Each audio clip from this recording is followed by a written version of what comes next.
Stock market में P ratio उतने ही ज्यादा इंपॉर्टेंट है जितना उस स्टॉक का फंडामेंटल एंड टेक्निकल एनालिसिस। अगर आप स्टॉक मार्केट में इन्वेस्ट करते हैं तो आपने पी रेशियो का तो नाम जरूर सुना होगा। इस पी रेशियो के बारे में मीडिया में, न्यूज़पेपर में, हर जगह काफी बातें सुनी होंगी, लेकिन ज्यादातर लोग पी रेशियो की सच्चाई और पी रेशियो का इंडिपेंडेंट नॉलेज नहीं दे पाते।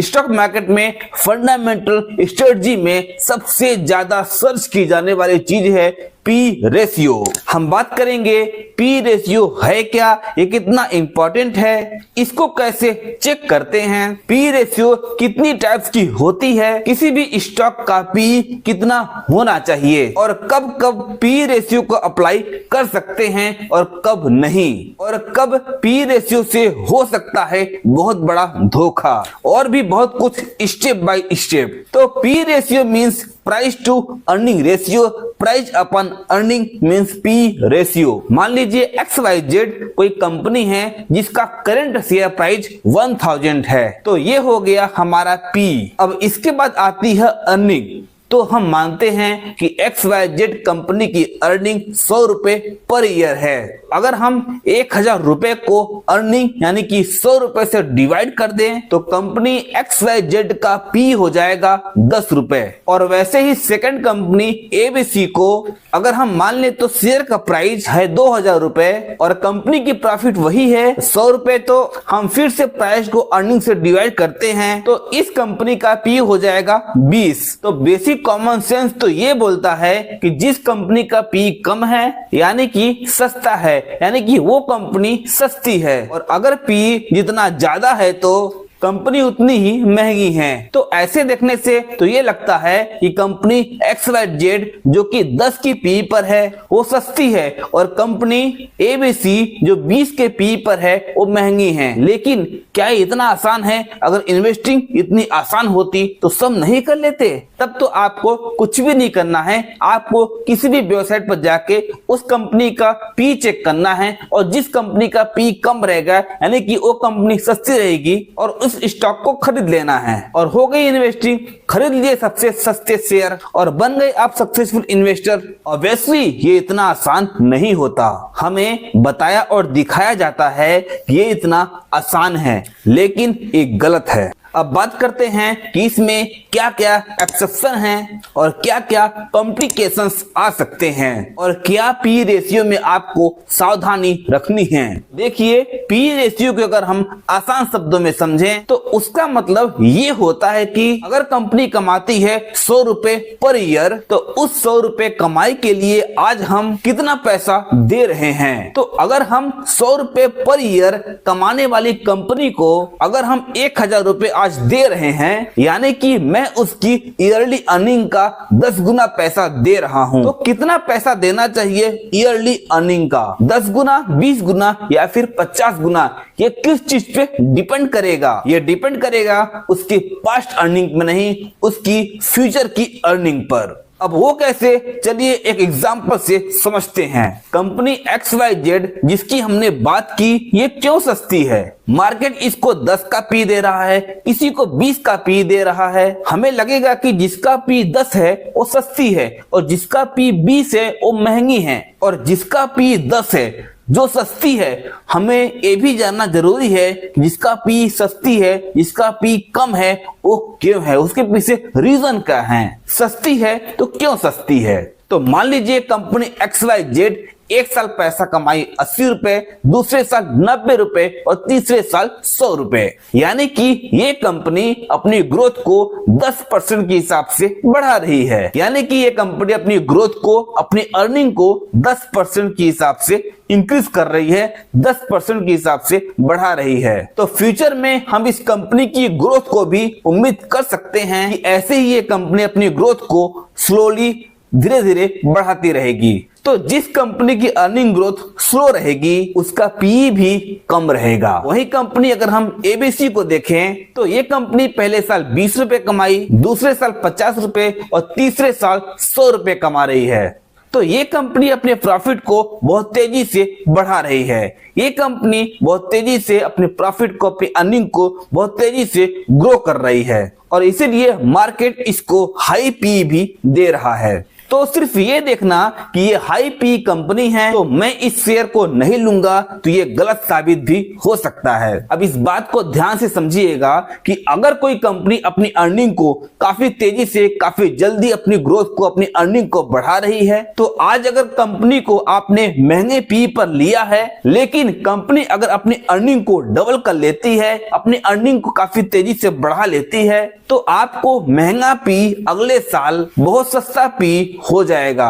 जो आपका पी पहले महंगा था वही पी आपको सस्ता लगने लगेगा, उसी पी की वैल्यू कम हो जाएगी क्योंकि वो कंपनी अपनी ग्रोथ को, अपनी अर्निंग को काफी तेजी से बढ़ा रही है। कंफ्यूज इसको भी एक एग्जांपल से समझते हैं। मान लीजिए कंपनी XYZ जिसका शेयर प्राइस आज 100 रुपए है और उस कंपनी को प्रॉफिट हो रहा है ईयरली 5 रुपए। तो हमने प्राइस को अर्निंग से डिवाइड किया, 100 रुपए को 5 से डिवाइड कर दिया तो इस कंपनी का पी आ गया 20 रुपए। अब ये आपको लग सकता है कि महंगा है, लेकिन मान लीजिए 20 की पी पर आज आपने इस शेयर को खरीद लिया। अब अगले साल उस कंपनी की अर्निंग हो गई डबल और वो 5 के बदले 10 रुपए का अर्निंग कमाने लग गया। यानी कि पहले वो कंपनी कमाती थी 5 रुपए पर ईयर, अब वही कंपनी कमाने लग गई है 10 रुपए पर ईयर। अब इस बार आपने 100 रुपए को 10 से डिवाइड कर दिया तो आपका पी हो गया 10, क्योंकि आपने 100 रुपए के हिसाब से खरीदा था। तो अगले साल वो कंपनी 10 के पी पर पड़ रही है तो फिर से उस कंपनी ने अपने प्रॉफिट को डबल कर लिया। तो 2 साल पहले उस कंपनी का जो पी था 20 का, अब वो हो गया 5 का, क्योंकि अब प्रॉफिट हो गया है 20 का। तो अगर कोई कंपनी अपने प्रॉफिट को काफी तेजी से बढ़ाती है तो आप शेयर को कितने भी महंगे पी पर लें उससे आपको कोई फर्क नहीं पड़ेगा, क्योंकि कुछ साल बाद अपने बाइंग प्राइस पर उसका पी काफी कम हो जाएगा, उसका पी बहुत कम हो जाएगा। देखिए प्राइस टू अर्निंग में अर्निंग होता है डिनोमिनेटर, यानी कि जैसे जैसे कंपनी की अर्निंग बढ़ेगी, जैसे जैसे कंपनी का प्रॉफिट बढ़ेगा आपका पी कम होता जाएगा। तो जितना तेजी से आगे बढ़ने वाली कंपनी है, जितना तेजी से अपनी ग्रोथ को बढ़ाने वाली कंपनी है, आप उतना ज्यादा पी दे सकते हैं क्योंकि वो अपने प्रॉफिट को बहुत तेजी से बढ़ाएगी और आपका पी कम होता जाएगा। तो कई सारी ऐसी कंपनियां हैं जैसे टाइटन का पी अभी करंट में 100 रुपए का है। तो क्या ये महंगी है? जरा इसका ट्रैक रिकॉर्ड चेक करके देखिए कितनी तेजी से ये कंपनी अपने प्रॉफिट को बढ़ा रही है, कितनी तेजी से इसकी सेल्स बढ़ रही है। वहीं अगर कोई टेक्सटाइल कंपनी को ले लें जिसने सालों से अपने प्रॉफिट को नहीं बढ़ाया, तो जो कंपनी 80, 90, 100 के हिसाब से बढ़ रही है तो उसका पी तो कभी कम नहीं होगा, इसलिए मार्केट पहले से उसको कम पी दे देता है। वहीं अगर टाइटन जैसी कोई कंपनी है जो अपनी अर्निंग को 20, 50, 100 यानी कि जो अपनी अर्निंग को काफी तेजी से बढ़ा रही है, तो मार्केट को पता है कि 2 साल बाद, 3 साल बाद ये अपनी अर्निंग को डबल कर लेगी। तो 2 साल बाद अगर पी इसका 60 का है तो 2 साल बाद इसका पी आधा हो जाएगा। तो अगर आप मेरा ओपिनियन माने तो मुझे हाई पी देने से कोई फर्क नहीं पड़ेगा अगर मुझे पता है कि कंपनी तेजी से ग्रो करेगी। ये तो हुई बात पी रेशियो की, पर आपको ध्यान कैसे देना है? देखिए पी रेशियो का टोटल रिलेशन है उसके प्रॉफिट और उसके ग्रोथ से। बस आपको ये चेक करना है, ये एनालिसिस करना है कि ये कंपनी अपने प्रॉफिट को कितनी तेजी से ग्रो करेगी, ये कंपनी अपने सेल्स को, अपने प्रॉफिट को, ये कंपनी कितनी तेजी से अपनी अर्निंग को बढ़ाएगी। ये अंदाजा लगाना है और उसके हिसाब से ये डिसाइड होता है कि मार्केट इसको कितना पी देगा। लेकिन अब बात करते हैं उन सिनेरियो में जब पी रेशियो आपको बहुत बड़ा धोखा दे सकता है। चलिए ये भी एक एग्जांपल से समझते हैं। जैसे कुछ कंपनी होती है, मान लीजिए कोई रियल एस्टेट कंपनी है, कभी प्रॉपर्टी बहुत ज्यादा बिकती है, कभी प्रॉपर्टी बिल्कुल नहीं बिकती। उनकी सेल्स हर साल थोड़ी थोड़ी बढ़ती रहती है। तो आप फ्यूचर में अंदाजा लगा सकते हैं कि इस कंपनी की कितनी सेल्स होगी, कितनी अर्निंग होगी। लेकिन रियल एस्टेट के इस साल एक भी फ्लैट नहीं बिके और अगले साल 100 फ्लैट बिक गए। तो जिस साल 100 फ्लैट बिक गए उस साल उसकी अर्निंग एकदम से बढ़ जाएगी। तो मान लीजिए कोई रियल एस्टेट कोई कंपनी है, वो पिछले साल कमाई 100 रुपए, इसकी अर्निंग 5 गुना बढ़ गई। तो अगर हम कंपनी की अर्निंग 100 के बदले 1000 रुपए को 500 से डिवाइड करें तो इसका पी निकल के आ गया 2। अब इसका पी 2 का दिखेगा। अब क्या होगा, अब आपको दिखेगा कि पिछले साल कंपनी ने कमाया 100 रुपए और इस साल कमाया 500 रुपए, यानी कि 5 गुना कंपनी का प्रॉफिट भी बढ़ गया और इसका पी भी 2 रुपए है, यानी कि ये कंपनी का पी भी कम है और प्रॉफिट भी काफी तेजी से बढ़ा रही है। ये बेस्ट कंपनी है इस कंपनी में इन्वेस्ट करने की। तो कम पी में अच्छा शेयर मिल रहा है और आप क्या करेंगे, ऐसी कंपनी में इन्वेस्ट कर देंगे। लेकिन ये गलत है, क्योंकि इस कंपनी की अर्निंग हर साल थोड़ी थोड़ी नहीं बढ़ेगी। इस साल प्रॉफिट बहुत हो गया क्योंकि इस साल इसके फ्लैट्स बहुत ज्यादा बिक गए, तो इसका पी कम दिख रहा है, इसका पी 2 का है। लेकिन अगले साल रियल एस्टेट की कंपनी को बहुत सारा लॉस भी हो सकता है। क्या पता अगले साल इसके एक भी फ्लैट नहीं बिके, तो ये 500 का प्रॉफिट अगले साल गिर के सीधे 50 का हो जाएगा। तो जो आपको आज 2 का पी दिख रहा है वो सीधे 20 का हो जाएगा।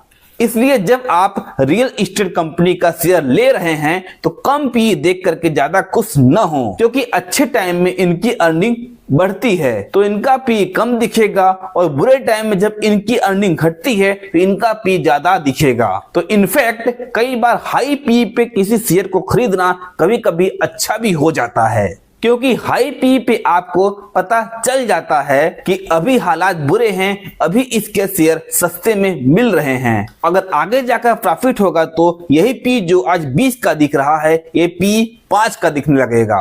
तो जब मैं रियल एस्टेट जैसी किसी कंपनी में इन्वेस्ट करता हूं तो पी रेशियो पर उतना ज्यादा ध्यान नहीं देता, क्योंकि हम ऐसे कंपनी का अर्निंग का अंदाजा, ग्रोथ का अंदाजा नहीं लगा सकते। ये तो मार्केट के ऊपर डिपेंड करता है कि कंपनी की अर्निंग कंडीशन के हिसाब से कैसी होगी। ये तो रियल एस्टेट के एग्जांपल है, आपको ऐसे बहुत सारी कंपनीज मिल जाएंगी जो इसी की तरह ही काम करती हैं। तो ऐसे कंपनी में आपको इन्वेस्ट करने के पहले आपको ध्यान देना है पीबी रेशियो का, यानी कि प्राइस टू बुक रेशियो का। मींस के रियल एस्टेट कंपनीज के पास में कितनी प्रॉपर्टी है, कितने फ्लैट्स हैं, कितने एसेट्स हैं। तो इसलिए हम नेक्स्ट सेशन में, नेक्स्ट वीडियो में बात करेंगे PB ratio, price to book ratio का, ताकि जिस कंपनी की वैल्यू रेगुलर नहीं होती उस कंपनी को कैसे एनालिसिस किया जाता है। और इसके लिए PB ratio, price to book ratio का जानना बहुत इंपॉर्टेंट है। तो हम इस वीडियो में P ratio, price to earning ratio के बारे में बात किए। आई होप कि आप पी रेशियो के बारे में बहुत कुछ अच्छे से समझ गए होंगे। अगर इसके बाद भी आपको कुछ भी डाउट हो तो मुझे कमेंट जरूर करें। मेरी पूरी कोशिश रहेगी आपके हर प्रॉब्लम को सॉल्व करने की। अगर आपको इस वीडियो से जरा सा भी इंफॉर्मेशन मिला हो तो लाइक जरूर करें और ऐसे ही फाइनेंस नॉलेज एंड स्टॉक की न्यू अपडेट के लिए सब्सक्राइब जरूर करें। मिलते हैं न्यू अपडेट में, तब तक के लिए थैंक यू सो मच।